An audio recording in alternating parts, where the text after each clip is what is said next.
A classified advertisement in the San Francisco Matrimonial News around 1873.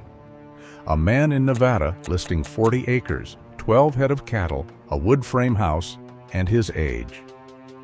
At the bottom, one line. Wanted, a good healthy woman not over 25, willing to work. No photograph, no name. Just an inventory and a request. The movies turned that into a love story. A plucky woman steps off a stagecoach. A rough man with a good heart tips his hat, and love blooms by the third act. It was never a love story. It was a contract. And the woman who answered that ad had no idea what she was signing away. Of all the truths Hollywood buried about these arrangements, one goes deeper than the rest. It touched the most women and left the smallest trace, and it may not be the one you expect. Now, before we go any further, tap that subscribe button. Listen and watch closely. The end might shock you. We are not going to the movies for this.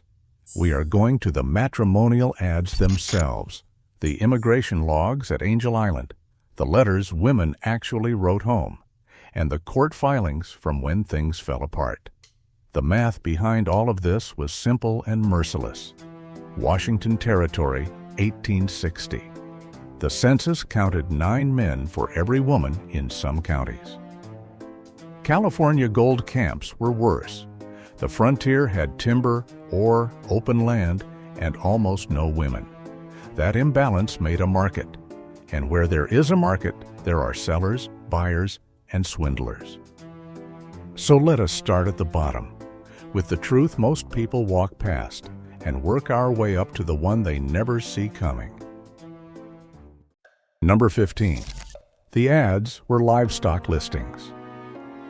Open a surviving copy of the Matrimonial News and read what the men wrote. 40 acres, 12 head, 6 miles from town. Sound health. Then at the bottom, seeking a woman of good character, not over 25, able to cook and keep house. The women's ads were no different. Age, weight, complexion, temperament, skills with butter and needle. These were not courtship letters. They were inventories. Two strangers sorting each other like cattle at auction. Hollywood plays this for charm.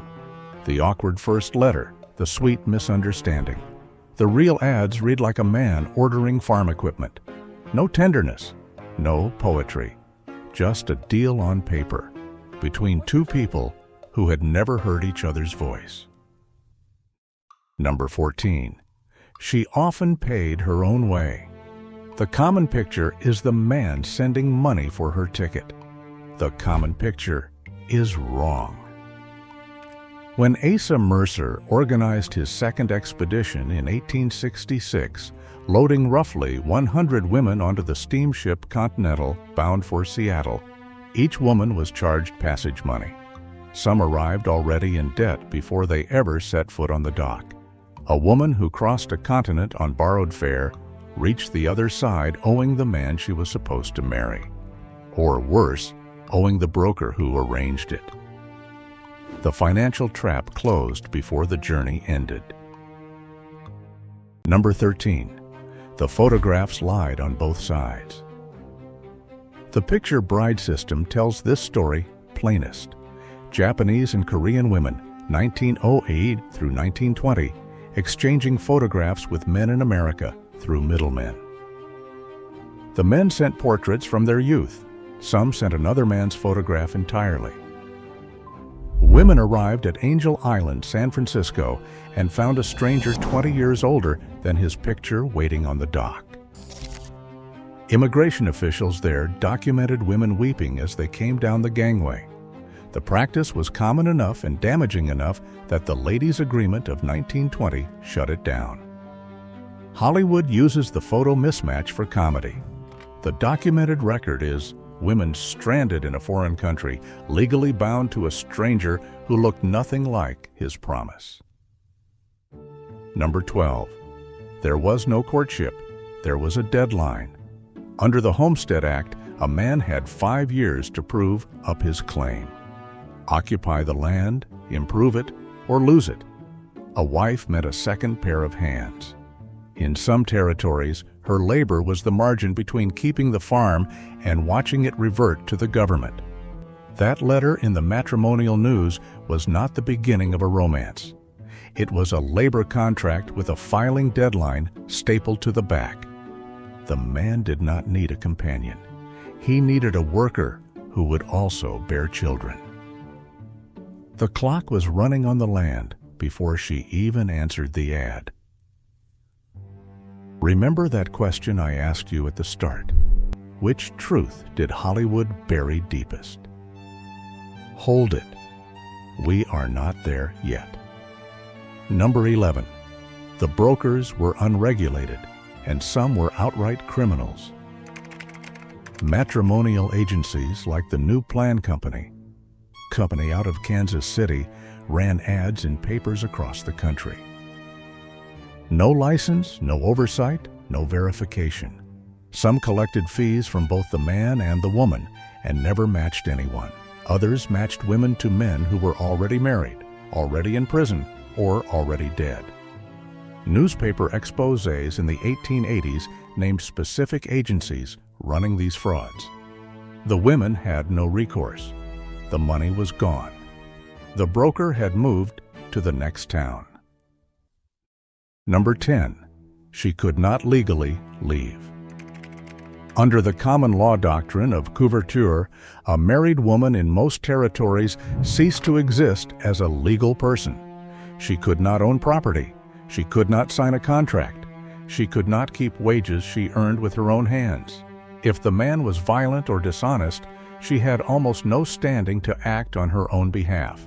Divorce existed on paper in some places, but it demanded grounds, witnesses, money, and access to a courthouse that might be 100 miles away.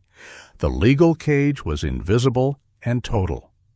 And this is where the weight of this list begins to shift. Number 9. The Homestead Act gave single women more rights than married ones. Here is the bitter math. An unmarried woman or a widow over 21 could file a homestead claim in her own name. 160 acres, free and clear. The moment she married, couverture swallowed that independence in most jurisdictions. The Oregon Donation Land Claim Act of 1850 was a rare exception, granting the wife half the claim in her own name. But across most of the West, marriage meant trading legal personhood for a roof and a man's name on the deed. Some women understood this perfectly.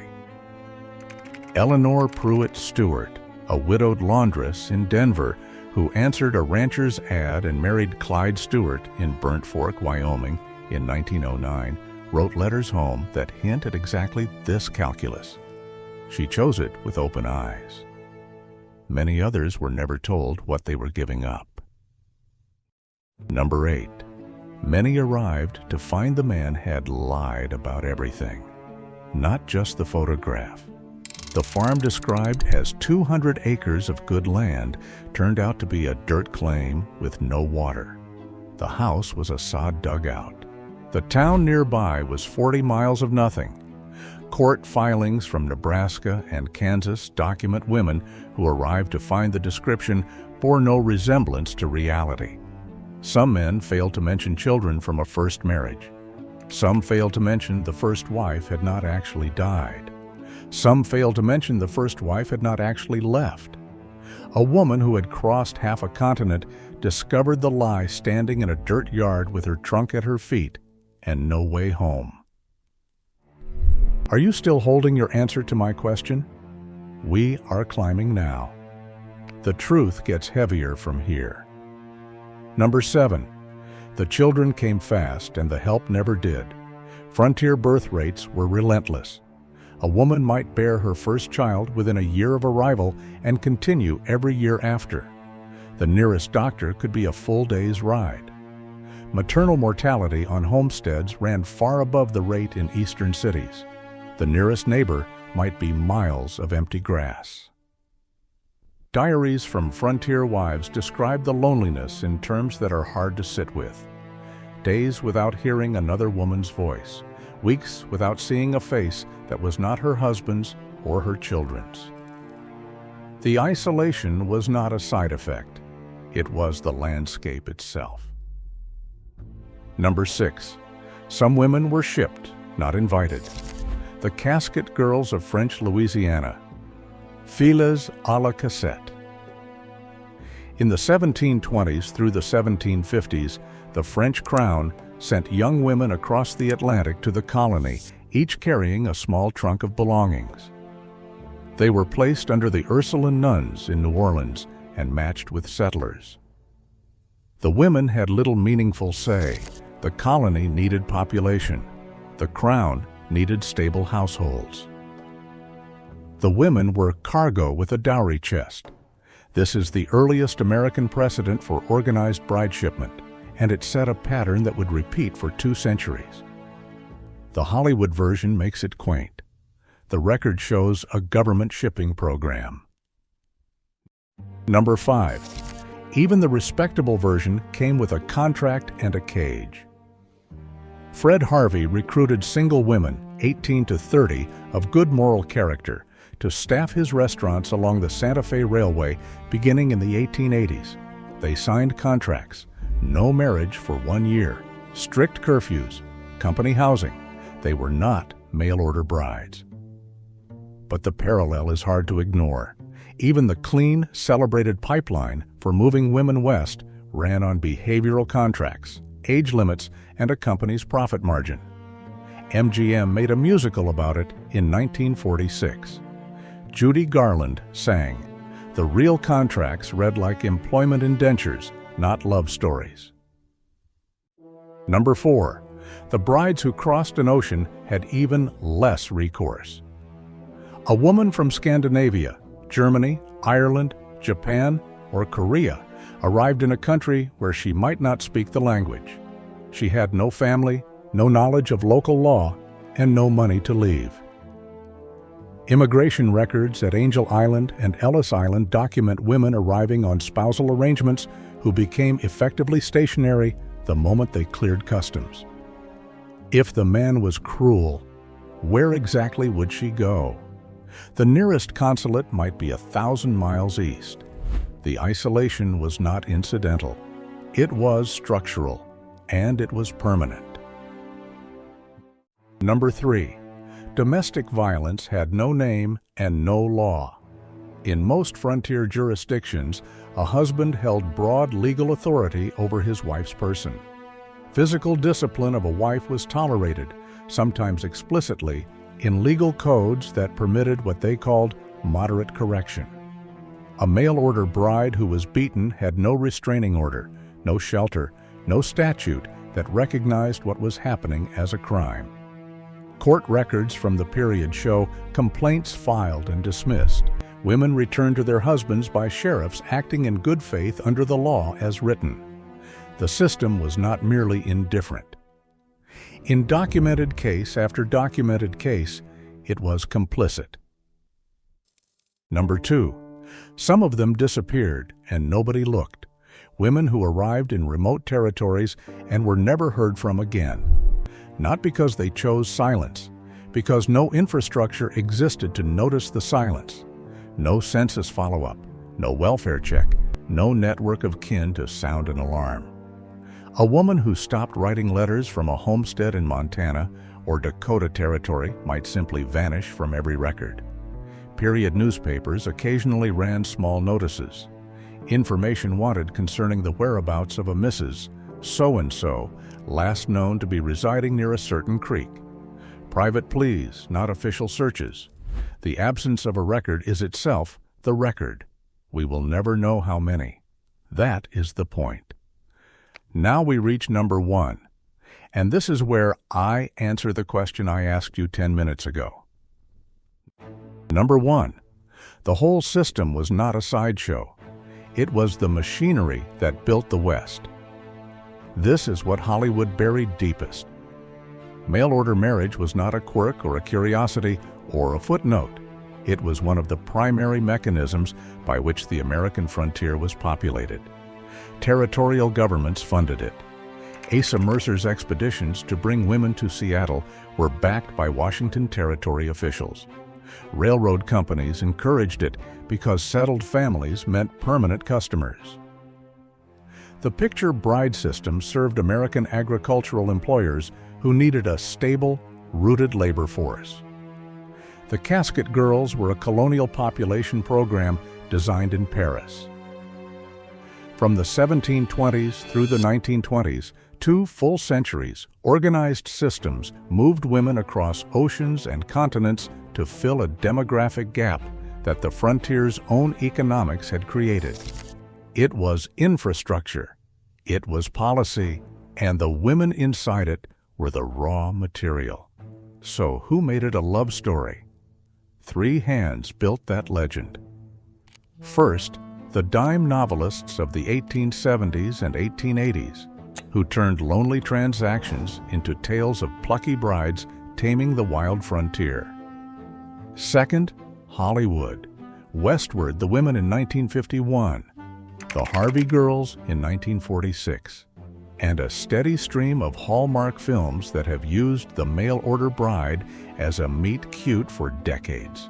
Third, the romance publishing industry, which has run mail-order bride as a best-selling subgenre for longer than most of us have been alive. What all 3 leave out is always the same: the coverture, the legal cage, the fraud, the women who vanished into empty grass and were never found. So here is my answer. The truth Hollywood worked hardest to erase was not any single beating, any single lie, any single woman weeping on a dock. It was that the entire system was deliberate, designed, funded, and maintained by governments and companies to solve an economic problem. The women's safety, autonomy, and consent were line items on a ledger, not considerations in a conscience. That is what they buried, because a love story sells tickets and a labor supply pipeline does not. Today, international marriage brokerage is a billion-dollar industry. The International Marriage Broker Regulation Act was not passed until 2005. The pipeline changed its name. It did not stop. Somewhere in a county courthouse, in a territory that does not exist anymore, there is a marriage register with a woman's name written in a hand that is not her own. She answered an ad. She crossed a continent. She walked into a life she could not leave. And not one soul alive can tell you what became of her. And if you want the real story behind another piece of the frontier Hollywood got wrong, the next one is already waiting for you.